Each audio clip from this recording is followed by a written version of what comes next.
Welcome back to What Arty Noobs with General Disturbance. This is a KV-220-2. It's a Tier 5 Soviet premium heavy tank.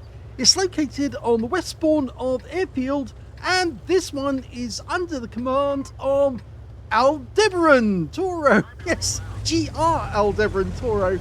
He's back again, this time in a heavy tank. Now this is an unusual tank. They actually only built two of them, as far as we know, and they started work on them in December of 1940.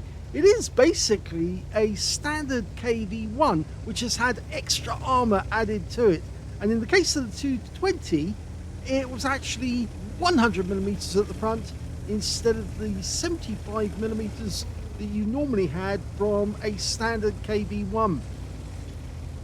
Okay, so the turret is pure KV-1, but the hull is a Tier 7 turret. Yes, it's a much higher tier because basically this was one of the predecessors of the KV-3. They were building this as a test, and another tank that they were building at the same time was the T-150, and they're both related because they're both the same tank, but the T-150 had 90mm of armour at the front, and the KV-220 only have 100mm, so slightly more. And they also had different guns as well. It's the 76mm ZIS-5, and I think they've spotted enemy tanks up ahead. Oh, T-28 didn't get out of the way, and he got blocked there. Okay, so he's firing HE rounds at us. He's not getting much damage out of us, but we're penetrating him. Now the gun actually does 110 alpha, and it will penetrate through 99mm of armour. So it's quite powerful actually. With the premium rounds it'll do 121mm of armour, but it's actually more advisable to just use the standard 76mm. Okay, another target, this time another P2640. Would you believe it? The P2640 was actually considered a heavy tank by the Italians. Yes, for real. Oh, he set that one alight. He's gone. Unfortunately, though, we didn't get the kill. And, oh, look, another P2640. Yes, Italian heavy tank. It is funny to think of that. At least Wargaming calls it a medium. And he's got the third kill of the game. Okay. It's actually the third kill of his scene, not of the game. Puts one round into the T-40. Needs to keep firing. Yeah, he got another hit. I think he tracked that one. Almost got that one on.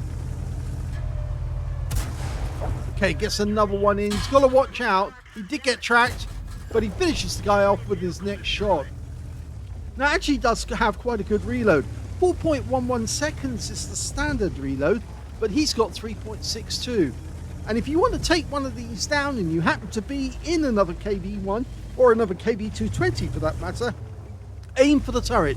You probably won't get through the hull armor, but you will get through the turret. Now the turret is actually in the game. The turret is 90mm at the front, 75 at the sides and the rear.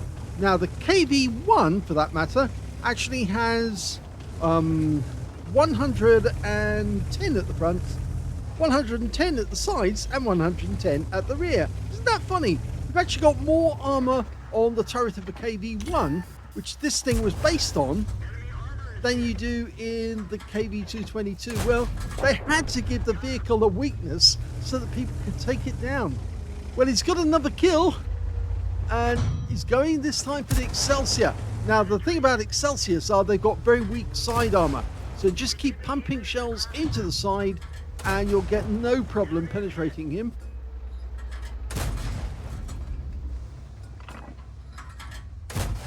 That's better. Okay, so they built, as I said, they built two KV-222s, but they don't know where they ended up because they've got no records of where they went. Same for the T-150 for that matter. Fate unknown. So they're not absolutely certain that the vehicles were just misidentified by the Germans and ignored, when in actual fact they were completely different tanks on test. Now the problem with this vehicle was they increased the weight dramatically. It went up to 70 tons. The standard KV-1 is a lot lighter than 70 tons. It's actually 55. So the engine was being overworked, and in fact one of the problems this vehicle had was the engines kept failing, because it was the standard V2K engine, which was a well-known engine produced by the Russians, which worked for the KV-1s, even though it was a bit underpowered for that. But when it was put into the KV-220, it was asked to push so much weight it just couldn't cope, and they usually give up the ghost.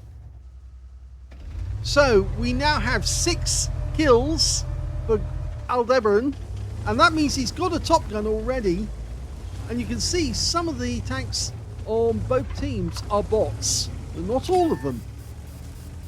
The one he's coming up against at the moment, that's a bot, the BT7. And makes a big mistake pulling out. He's got no armor, and he's totally vulnerable. He's gone behind the rock, but now we just go for the M8A1. He's a bot, and he takes the first hit. He's totally vulnerable as well, no armor. Just keep pumping those shells in. And next one should be a kill shot, and he gets it. Now BT7, he's a 2-shot. Go for it. Guess one. Go for the second. Oh, couldn't get the reload in time. Oh, we missed out the chance to get a kill there. He could have had that BT7. If he stayed on the target, waited for the guy to turn right, he would have had that kill as well. In fact, now he's got 7 kills. That kill would have been his Radley Walters. There's still 4 enemy tanks out there. He could still get a Fool's Medal out of this game.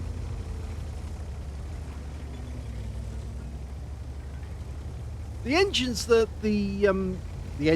guns that were fitted to the T150 were actually the F-32 76mm gun, and they also had the 107mm ZIS 6 gun, which is the same one on the KV-2 stroke, also the KV-5.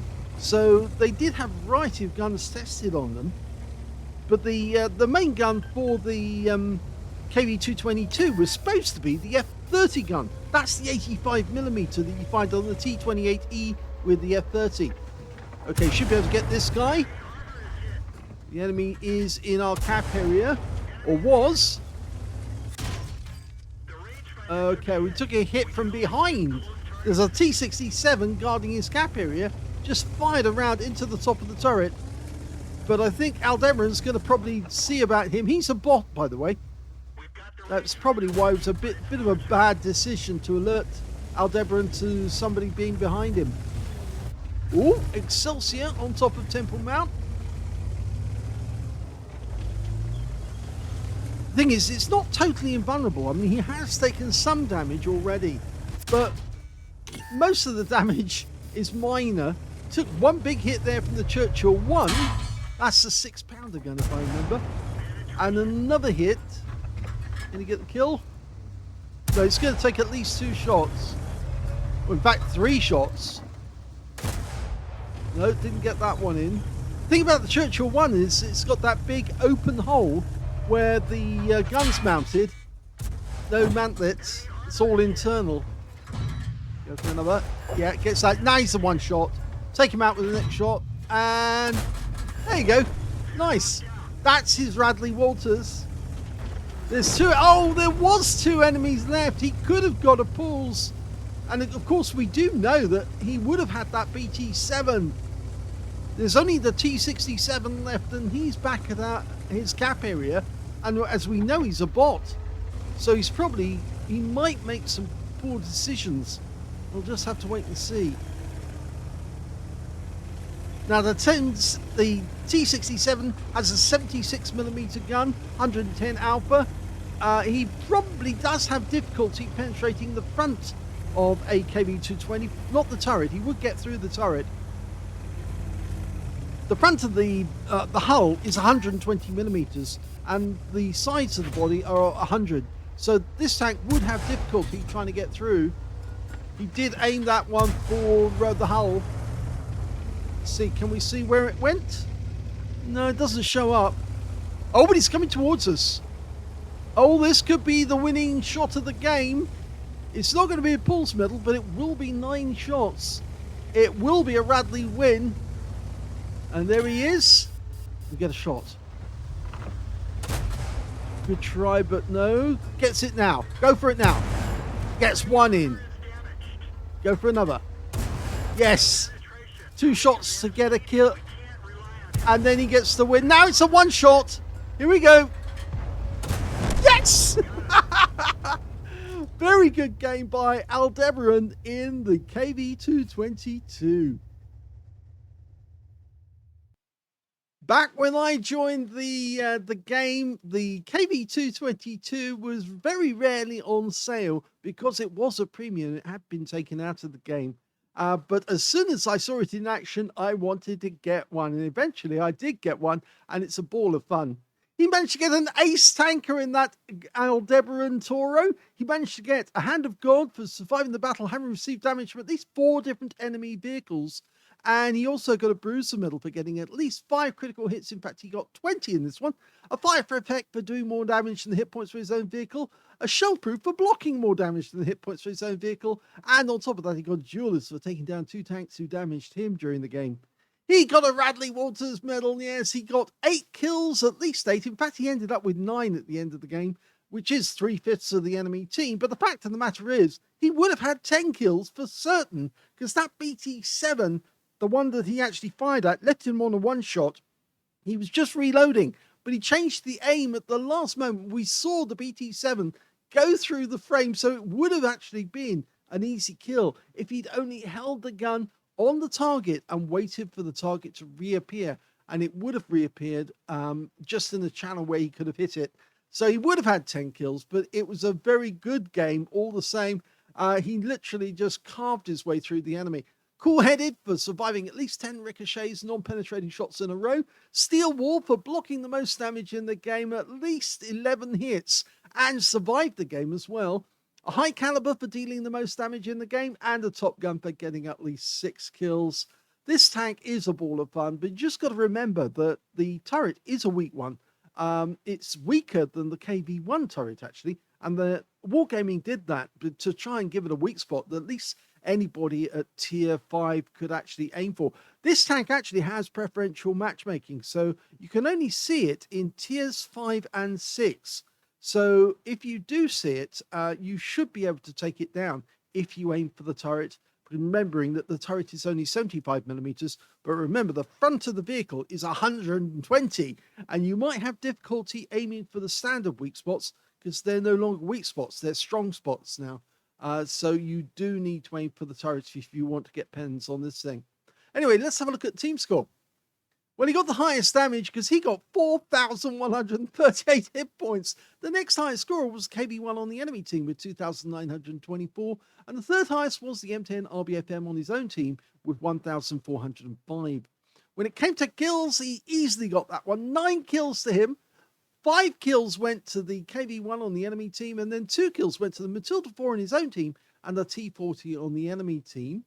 And when it came to base XP, look at that score, 2,260. You rarely see a player get more than 2,000 base XP in a game, but yeah, Aldebaran did on this one, and it's a huge score, which means he got the top in all 3 columns, and he was the only player to get over 1,000 base in the game. The next one being the M10 RBFM with 867, followed by the KV-1 on the enemy team, who got 770. He fired 55 rounds of ammunition. This is why, really, when you're firing that many rounds, and of course, remembering it's only 110 output, so you do have to fire a lot of rounds. That's why it does pay to actually use standard ammunition throughout. You will pen most of the enemy at that tier, so it's not a worry, really. 46 direct hits on the enemy, 41 pens, 4,138 hit points of damage, of which 108 were more than 300 meters, so most of the damage done at close range. He actually got 37 hits from the enemy. Only needed 11 for the steel wall, but no, he got 37. Only 7 of which actually penetrated. 28 non-penetrations and 2 hits by way of splash. Well, those were the rounds from the P40 or at the start of the game, because P2640, because of course he was firing HE rounds hoping that they would do more damage. Unfortunately, they really don't have any effect at all. But it's true what I said. The P2640 was actually considered a heavy tank by the Italians. 2,410 hit points of damage were blocked by armor. That's a massive amount.